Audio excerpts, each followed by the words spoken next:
இப்போ நியூஸ் ஃபுல்லாவே பார்த்தோன்னா, இந்த மகா கும்பமேளா 2025 நடந்துட்டு இருக்கு. ஸோ இந்த மகா கும்பமேளா நடக்கிறதுக்கு ரீசனும் பார்த்தோன்னா, ஒரு பழைய கதை இருக்கு.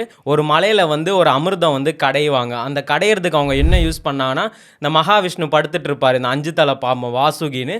அந்த வாசுகிய வந்து கயர் மாரி வச்சுட்டு, ஒரு பக்கம் அசுரர்கள், ஒரு பக்கம் தேவர்கள் வந்து இப்படி கடைவாங்களாம். கடையும்போது பார்த்தோன்னா, ஒரு அமிர்தம் மாரி வரும். அந்த அமிர்தத்தோட பெனிஃபிட் என்னன்னா, அத குடிச்சா வந்து இறந்து போமாட்டாங்க அப்படின்னு சொல்லுவாங்க.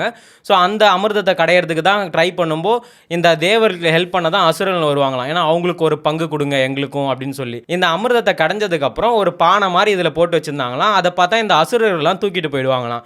அதனால இந்த தேவர்கள்லாம் போயிட்டு மகாவிஷ்ணு கிட்ட வந்து இந்த மாதிரி எடுத்துட்டு போயிட்டாங்க, எங்களுக்கு ஹெல்ப் பண்ணுங்கன்னு அவர் வந்து ஒரு மாறு வேஷம் மோகினின்னு ஒரு அவதாரம் சொல்லுவாங்க.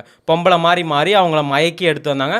அந்த மாதிரி எடுத்துட்டு போகும்போது அந்த அமிர்தத்தில் சில துளிலாம் பார்த்தோன்னா பூமியில் விழுந்ததான். அதுதான் இந்த ஹரித்வார், உஜ்ஜைன், நாசிக், பிரயாக்ராஜ். ஸோ இந்த 4 இடத்துல தான் பார்த்தோன்னா கும்பமேளான்றதே நடத்துவாங்களாம்.